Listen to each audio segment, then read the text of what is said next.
Puna ime me gjilpërën ka vite, kam lindur me gjilpër në dorë, kam punuar që e vogël, më kam mësuar mami, gjyshja, ishte një pasion, ishte diçka shumë e bukur kur shija gjyshën duke punuar dhe doja se që ta mësoja edhe unë.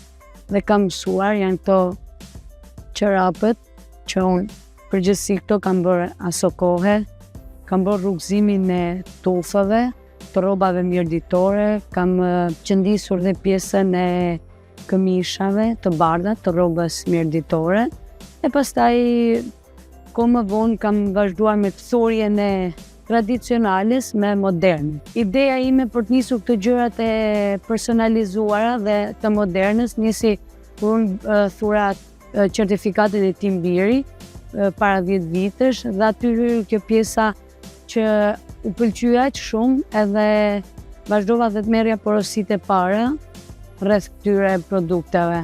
Akoma pa e nisur një produkt, unë mendoj momentin final edhe momentin kur do dorëzohet te klienti atë ndjesinë se si do ndihet me këtë produkt. Është diçka që e bëj me pasion, futem në atë botën time, harroj gjitha ndoshta lodhjet e ditës, gjithçka, por kur kapi gjilpërën, jam ajo Elida që nuk mendoj asgjë tjetër, vetëm fokusohem, fantazoj aty mbi gjergjefin dhe mbi copën. Pra për mua çdo qepje është copë e kraharorit tim, e shpirtit tim. Unë e gjej lumturinë në këto fije që lidh dhe që japin jetë.